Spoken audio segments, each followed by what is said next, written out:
Hi, today let's discuss what arguments are and how they can be good or bad. We all want to make good arguments, don't we? So when someone expresses their beliefs regarding an issue and offers the reason to support their viewpoint, they're essentially presenting an argument. In the context of arguments, reasons refer to the claims that individuals use as evidence to support their views. The views can include beliefs, experiences, or beliefs about those experiences. However, sometimes when people speculate on the reasons behind someone's beliefs or thoughts, they're actually trying to identify the underlying cause. He believes that because he's jealous. She thinks that because she wants to fit in with her friends. They think that because their goal is to control people. She believes that because she feels guilty, and so on. It is crucial to note that these claims about the presumed psychological causes of people's beliefs are not arguments. They are not the actual claims that individuals would offer or use to support their beliefs. Also, it's important to recognize that our assumptions about the causes of people's beliefs are often inaccurate. When people assert what motivates someone to believe something, especially on an important issue, they are frequently mistaken. In the realm of reasoning, arguments consist of sets of statements or reasons. Commonly, we can call them as premises, which are put forth with the intention of supporting another statement known as the conclusion. In everyday conversation, we often use the term argue to describe situations where we disagree or engage in heated exchanges. However, in the world of knowledge, arguments specifically refer to sets of statements presented with the aim of persuading or convincing someone of a particular viewpoint. According to this definition, arguments require some level of intention behind them, right? They are crafted by individuals who seek to achieve a specific purpose, such as convincing others of a conclusion. Every day, people engage in the act of making and encountering arguments on a wide range of issues. An instance of encountering an argument arises when someone presents you with information intended as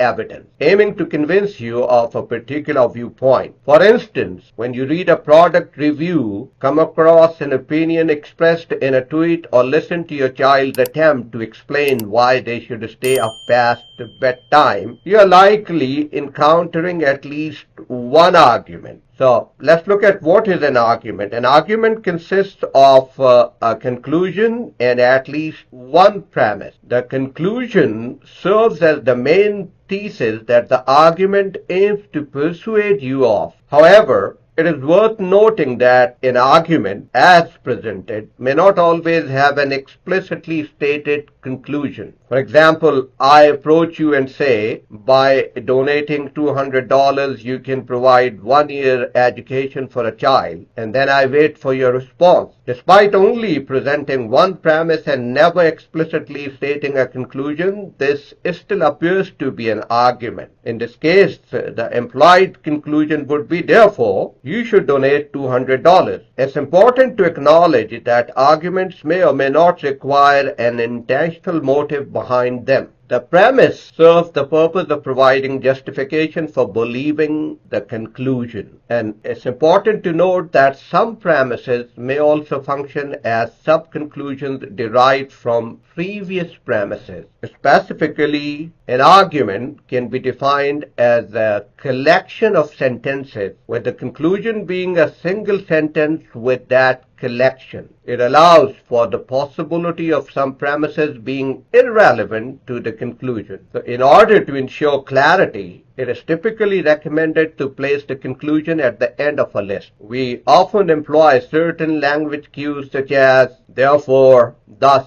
hence, so it follows that, all of these to signify conclusion. On the other hand, common language indicators for premises include since, because, the best evidence is that, after all, and so on. The quality of an argument relies not only on its content but also on its structure. In good arguments, the premises are properly connected to the conclusion as they lead to and provide support for the conclusion. This can occur through two distinct methods. You can have valid arguments. The validity of an argument is determined when the premises, if assumed to be true, ensure the truth of the conclusion. This implies that a valid argument is also inherently strong. However, it can be misleading to describe a valid argument as merely strong, as it overlooks the significance of its validity. In practice,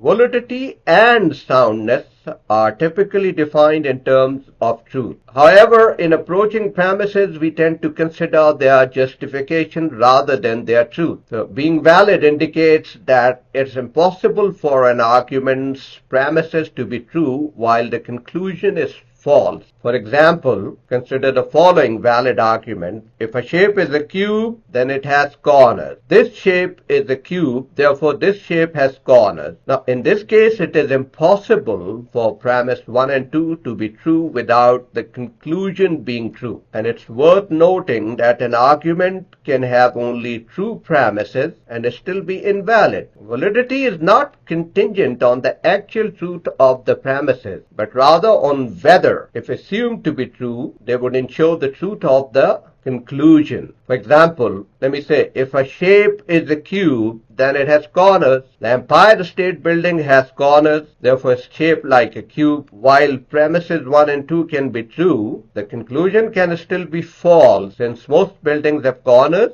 but they aren't cube-shaped. So this example shows you an invalid argument where the premises can be true while the conclusion is false. The latter argument commits a formal fallacy called affirming the consequent. It occurs when an argument contains as if P then Q statement and Q, and based on that infers P. A similar fallacy is denying the antecedent where an argument contains an if P then Q statement and not P and infers not Q. So no argument of these forms where P and Q are not logically equivalent is valid. And then you have a strong arguments. Arguments can have premises that support the conclusion in a way that, given our background knowledge, if the premises were true, then the conclusion would probably be true. However, it's crucial to note that the probability of the conclusion being true also depends on the audience's knowledge and available evidence. New evidence can emerge that goes against the conclusion and affects its justification. The requirement of total evidence emphasizes the need to consider all available evidence to form justified belief. The cogency of an argument is relative to the audiences,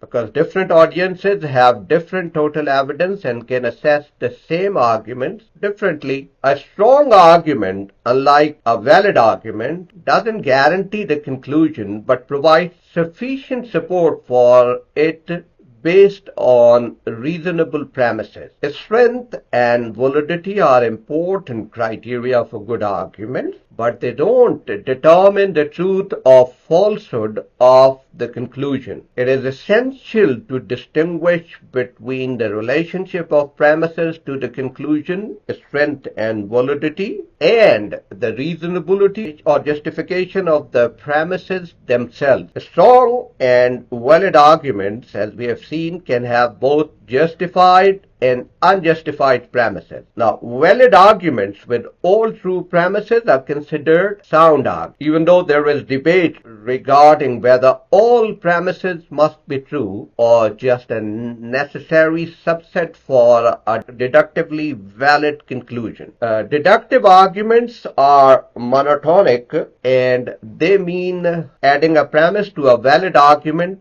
doesn't make it invalid. So this raises the question question of whether unsound arguments can still demonstrate their conclusion, or if sound arguments require a subset of true premises. Similarly, sound arguments ensure the conclusion is no less justified than the premises, while strong arguments may have less justified conclusions. Ultimately, when valid arguments have true premises, the conclusion is guaranteed to be true. So a strong argument with true premises is known as a cogent argument. For instance, consider this. In many randomized controlled trials, people who take aspirin rather than a placebo have lower fevers. Therefore, aspirin reduces fever. Although this argument is not valid, because it's possible that something other than aspirin is responsible for reducing fever, it remains strong and cogent, particularly for most audiences. It is worth noting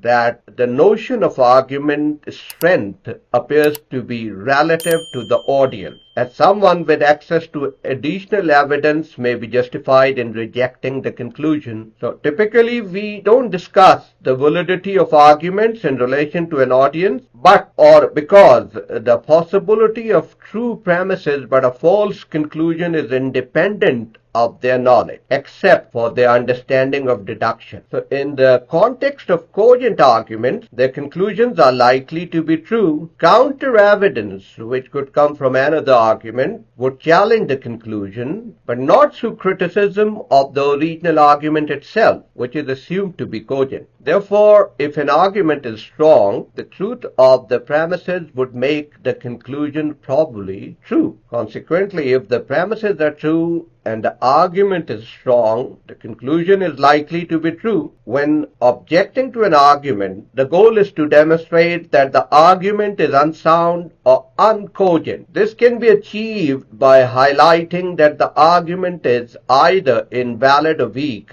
contains false or unjustified premises, or possesses both of these flaws. So we just saw how arguments justify belief and conclusions. Convincing an audience through arguments is most effective when they accept the premises but are undecided on the conclusion. Attempting to persuade an audience with the premises they will accept only if they already believe the conclusion commits the fallacy of begging the question. If someone believes the premise to be true and recognizes that if true, the conclusion follows, it becomes contradictory or irrational for them to not believe the conclusion as well. The question of how to persuade an audience is crucial, but good arguments do not always achieve this goal. There's not necessarily a flaw in the argument itself, as some audiences are simply unreasonable, especially in this sectarian divided world. The psychology delves into the topics of persuasion, and theoretically, rational audience can change their minds when presented with cogent argument, right? However, many people are irrational on various issues, with politics, religion being well-studied examples. Nevertheless, there are instances when arguments do succeed in persuading audiences. In the realm of reasoning, arguments serve as tools of persuasion. So while good arguments don't always guarantee success, they form the backbone of rational discourse. Remember, a well-crafted argument can illuminate the path to understanding, and in the right hands has the power to change minds. So the next time you encounter an argument, scrutinize its strength, validity, and premises, and you'll be better equipped to navigate the world of persuasive discourse. So I hope you start doing it now, and we'll meet again the next time. Thank you very much. Take care till we meet again.